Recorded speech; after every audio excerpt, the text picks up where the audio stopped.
A este hombre se le acusa de lo peor y todo parece ser inventado por su esposa a través de una denuncia falsa.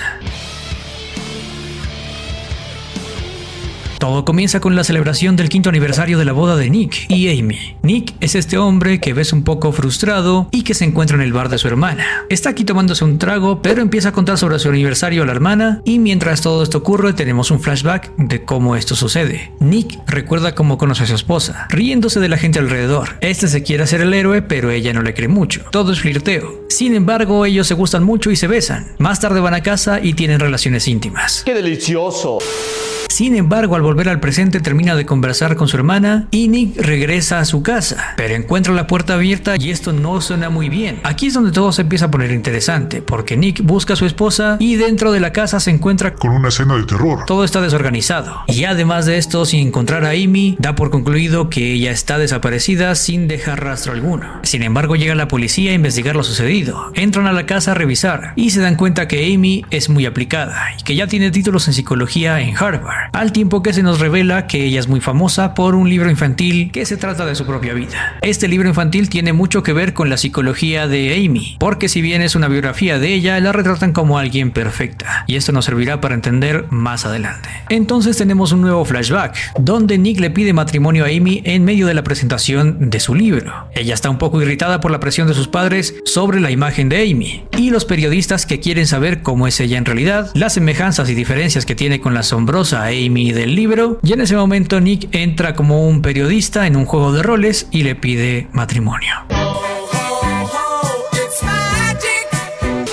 No obstante, volviendo al presente, Nick se encuentra en la estación de policía donde le toman muestras y le hacen preguntas mientras su casa es registrada por forenses. Los policías le preguntan sobre su vida. Nick contesta que es dueño del bar junto a su hermana y que es escritor, pero lo interesante es cuando le preguntan acerca de su esposa. Y al responder ese tipo de preguntas, no sabe exactamente sobre qué hace su esposa en el día y entre otras dudas, como por ejemplo quiénes son sus amigos en la ciudad, etc. Esto la policía lo encuentra muy raro. No obstante, Nick llama a los padres para contarles lo sucedido y también se encuentra con su padre que está enfermo, ya que este se había escapado de un hospital psiquiátrico y lo encontraron en la carretera. Esto nos da a entender que Nick no se lleva muy bien con su padre. Entonces tenemos otros flashback, donde se nos dirige al 2º aniversario de la boda de Amy y Nick, y se nos muestra como un matrimonio perfecto donde se llevan muy bien y se dan regalos. Sin embargo, volviendo al presente, los policías se dan cuenta que Nick mintió, ya que Amy sí tenía una amiga cerca de donde ellos viven. Después de un rato, la policía investiga que tanto los servicios, la casa, el auto y todo está a nombre de Amy. Pero esta investigación no concluye aquí, ya que encuentran la pista número 1 y es que es la ropa interior de Amy, y en él se encuentra un sobre. Nick dice que esto es parte de un juego que hacían con su esposa, pero al día siguiente todo se vuelve mediático y un circo para Nick, pues hacen una conferencia de prensa junto a los padres de Amy para informar a la sociedad que ella ha desaparecido y que necesitan que les ayude a encontrarla. No obstante, Nick se convierte en el principal sospechoso de la desaparición de Amy, los medios lo crucifican por todas partes, lo tachan de misógino, patriarcal, de potencial abusador, entre otras cosas impensables. Esto para Nick es una pesadilla y se pone a dudar al espectador acerca del comportamiento de este mismo, tal y como pasa en la vida real con, por ejemplo, las acusaciones falsas hacia futbolistas. Pero bueno, volviendo a la película, la policía después de la conferencia lleva a Nick a interrogarlo otra vez para preguntarle acerca del sobre y del juego que tienen estos dos como pareja. Nick da más detalles acerca de este juego de roles, donde el objetivo es encontrar un tesoro para divertirse. La primera pista los dirige a la oficina de Nick en la universidad, entonces encuentran aquí la segunda pista, que habla sobre una casa marrón. No obstante, Nick en la noche va a la supuesta casa marrón que es de su padre. En este mismo lugar se encuentra con la siguiente pista, pero al encontrarla empieza a sonar la alarma y este intenta apagarla. Pero como no se acuerda de la clave, en ese momento llega nuevamente la policía, quienes ya sospechaban que era Nick quien se encontraba ahí. Sin embargo, Nick guarda la pista y se queda callado frente a la policía. No obstante, en otros flashbacks nos muestran cómo Nick se queda sin trabajo y es Amy quien se encarga de mantener a Nick y a ella misma. Nick se empieza a comportar de una manera distinta a la que Amy espera. Se la pasa jugando videojuegos, deprimido, tienen discusiones, etc. Sin embargo, en el presente tenemos a Nick, quien se dirige a una reunión para reunir fondos para la búsqueda de Amy. Pero Nick se muestra muy amable con la gente y además algo sospechoso. Mientras que la policía está investigando todo, Nick se está quedando donde su hermana. La policía no encuentra nada, al tiempo que Nick le conversa su hermana de que todo esto es muy raro, de que Amy no aparece por ningún lado y que le resulta demasiado sospechoso todo esto que está pasando. Sin embargo, tenemos un nuevo flashback donde Amy escribió cada una de las cosas que vive con Nick en un diario. En esta escena, Amy describe una situación de una mudanza y donde explica que no tienen trabajo y una vida sin expectativas. Detalla también que Nick no le dijo nada sobre la mudanza y ella estaba de acuerdo. Y lo más relevante de esto es que ella dice que siente que podría desaparecer.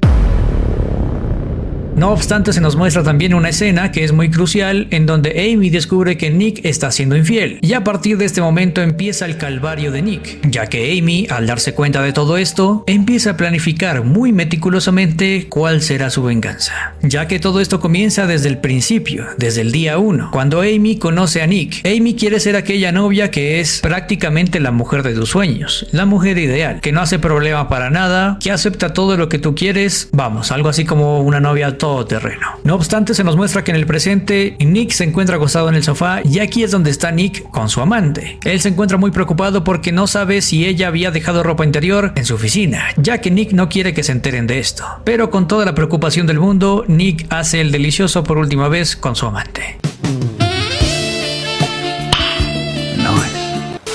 Sin embargo, tenemos un nuevo flashback donde Amy recuerda a su esposo todo destrozado porque su mamá ha muerto. Tenemos más discusiones. Ella utiliza todo el dinero para comprarle un bar a Nick. Él la usa solamente como un saco de esperma. Pero lo más relevante es que Amy le pidió a Nick tener un bebé y que esto solucionaría todo. A Nick esto no le hizo para nada de gracia y se genera más discusión. Desesperado por todo esto es cuando Nick se empieza a portar un poco más grotesco con Amy. Y la policía encuentra esta pista donde un mafioso dice que conoce a Amy ya que le pidió un arma y que la vio muy desesperada. Porque según ella el esposo se está portando muy mal a tal punto de hacerle daño y que prefiere tener un arma para protegerse de él. Pero las cosas empeoran porque tenemos a la vecina gritando que la esposa de Nick había estado embarazada de 6 semanas. Y esto no le cae para nada bien a Nick, quien ya está muy desesperado por toda la situación. La policía vuelve a interrogarlo un poco más fuerte porque estos descubren que en la escena del crimen es como si alguien hubiera limpiado demasiado las evidencias que habían. Entonces Nick ya opta por tener un abogado porque se da cuenta que está acorralado, que tiene todas las pruebas en contra. Hasta la hermana de Nick sospecha de él y dice que le cuente todo si algo pasó. Nick le cuenta que hicieron una inseminación artificial y que guardó sus papeles en una caja donde también, oh sorpresa, está la pista sin resolver y cartas de un ex de Amy. La policía no sabe qué hacer, como siempre, ya que necesitan el cuerpo para incriminarlo.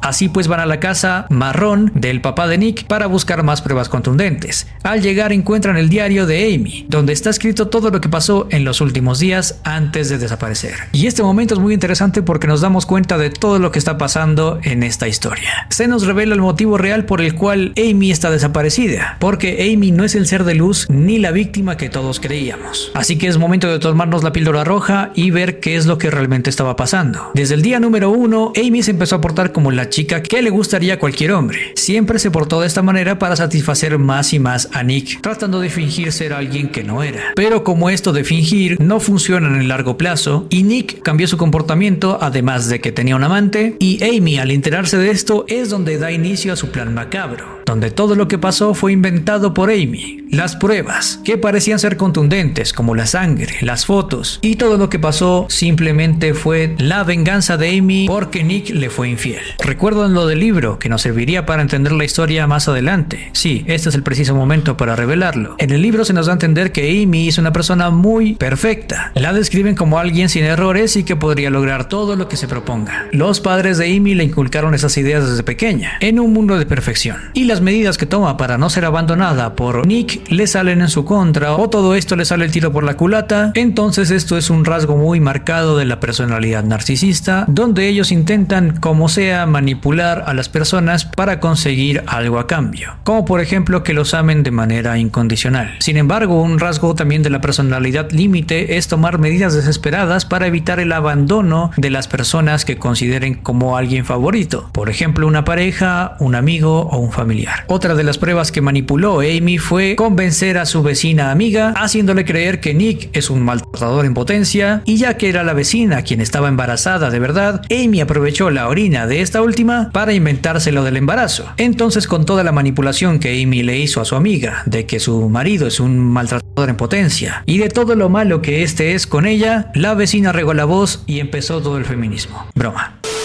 No obstante, también tenemos la prueba del diario en donde se había contado cada detalle de la relación, el acoso y de cómo es que Nick llegó a desvivirla. Entonces tenemos a Amy escapando a las afueras de los Estados Unidos, con otra identidad y tratando de mantener un perfil bajo. Ya está cansada de ser la esposa cool que aguanta a todo su esposo y empieza a empoderarse. Sin embargo, también tenemos a Nick que encuentra los regalos, o bueno, las compras en línea que hizo Amy, y gracias a esta pista sin resolver, Nick encuentra el regalo de aniversario que Amy le iba a hacer. Y este último es un muñeco que tiene una nota y un resumen que dice que Nick se va a ir para la cana por todo lo que hizo. Y justo ese día donde empezó todo era el mismo día en el cual Nick quería pedir el divorcio porque ya estaba harto de esta relación. Aquí Nick se da cuenta que todo esto es un plan para incriminarlo. Al tiempo que Amy tiene una nueva vida y se llama Nancy. Ella tiene nuevos vecinos y esta intenta mantener el perfil bajo. Sin embargo, se deja convencer por estos y ella comete un error. Pues al establecer un vínculo con estos nuevos vecinos, Amy empieza a hacerse la víctima y a contar que ella pasó por un matrimonio donde ella era la pobrecita esposa que sufrió maltrato. Por otra parte, el error que comete es dejar ver que tiene dinero. Los vecinos, por supuesto, aprovechan esto y le roban todo.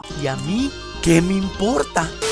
No obstante, también tenemos a Nick preocupado por conseguir limpiar su imagen y empieza a buscar más y más testigos, por lo que busca información con sus exnovios y se da cuenta que el patrón de conducta de Amy es el mismo, es decir, inventarse que ellos son malos, acusarlos de lo peor, que fueron unos abusadores, etc. Pero nada de esto es verdad. Sin embargo, Nick, al encontrarse con uno de los exnovios de Amy, este no quiere cooperar. Bueno, el típico aliade, ¿qué quieres que te diga? Me da asco. Entonces tenemos a Amy nuevamente tratando de resolver el problema, ya que ella se quedó sin dinero, y llama al exnovio que no quería cooperar para que éste le pueda resolver. Amy lo empieza a manipular diciéndole que no puede estar sin él, que lo ama y que verdaderamente es y siempre ha sido él el amor de su vida. Es una mujer totalmente desquiciada.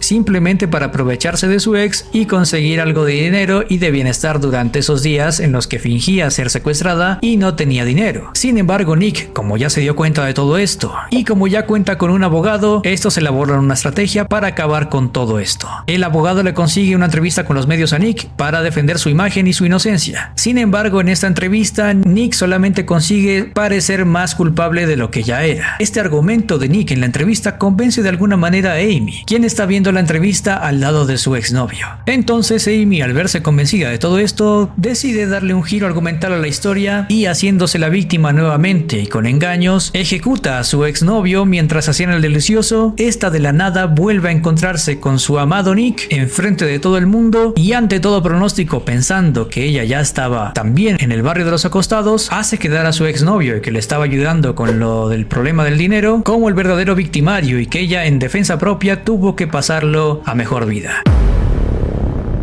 Es entonces cuando la parejita del momento vuelve y todo bien. Nick queda como una persona que no tenía nada que ver con esto. Amy, por el contrario, quedó igual como la víctima, que supuestamente alguien más la tenía secuestrada. Sin embargo, todo ya estaba hecho. La imagen de Nick quedó bastante por el piso. Tal y cual, como ya te había dicho, es igual como les pasa a los jugadores de fútbol, que han sido acusados falsamente. No obstante, tenemos a Amy nuevamente revelándole todo lo que ella hizo a Nick, que ella siempre estuvo un paso adelante y que todo lo manipuló para que la gente creyera esta realidad en la cual ella siempre fue la víctima. Coincidencia con la realidad, júzgalo por ti mismo. Esta chica manipuló a todos haciendo que vieran una realidad que ella quiere que vean. Es decir, en palabras Red Pill, hizo que todas las personas vean la vida a través del marco de Amy, inventándose una historia falsa para parecer muy convincente y haciendo que todos crean que esto es cierto. La píldora roja de esto es que nada de esto sucedió y que por último tenemos a la pareja volviendo a estar en la normalidad y a Nick que no puede salir de esta situación porque ya sabe de lo que es capaz su esposa. Pero la píldora roja para ti, querido amigo, es que esto también sucede en la realidad. Si bien el personaje de Amy es la gota que rebasa el vaso, es decir, un caso excepcional, hay varios casos que son así. El personaje de Amy encaja perfectamente en un trastorno narcisista de la personalidad, ya que ella manipula a todo el mundo para conseguir algo a cambio, sin remordimiento alguno. Y lo más INRI de esta película es que ella dice que desvivió a su exnovio para salvar a Nick. Nada más manipulador que eso. Asesiné por ti. ¿Quién haría eso? Porque esto es para conseguir definitivamente que Nick no se separe de ella. Las personas narcisistas, cuando sienten que la persona que están manipulando se les sale de las manos, tratan de hacer hasta lo impensable por evitar esto. Y si bien en la película es algo excepcional, también sucede en la vida real. Sin embargo, tampoco te me alarmes porque las personas diagnosticadas con trastorno narcisista de la personalidad son muy pocas. Según la fuente del DSM-5, son un porcentaje muy mínimo en la población mundial. La reflexión final es que te invito a que seas un poco más selectivo con respecto a la selección de pareja. Algunas de las características de los narcisistas las puedes encontrar en los manuales diagnósticos. Sin embargo, no recomiendo el autodiagnóstico ni crear un estereotipo acerca de esta información. Comparto esta información simplemente con fines educativos y con el fin de brindar información. Por otra parte, un test que no podría fallar para reconocer verdaderamente a una persona así, ya sea narcisista o trastorno límite, es ver cómo reacciona cuando la relación se está terminando. Sin embargo, tú me dirás, pero para comprobar esto tengo que pasar por toda una relación. Y sí, pero las banderas rojas que quieres detectar están en las mismas características que te mencioné hace un rato. Por otra parte, si realmente tienes dudas acerca de toda esta temática, consulta con un profesional idóneo. Y hasta aquí el video del día de hoy, espero que te haya gustado y si fue así, por favor regálame un buen like, suscríbete y activa la campanita así te enterarás de todo el contenido que está por venir. Si te suscribes en agradecimiento a tu apoyo, estarás apareciendo en este listado de aquí. Un saludo muy especial para aquellos miembros del canal que apoyan este contenido. Los invito también a ver este par de videos bien relacionados con la temática y nos vemos en una próxima ocasión. Cambio corto.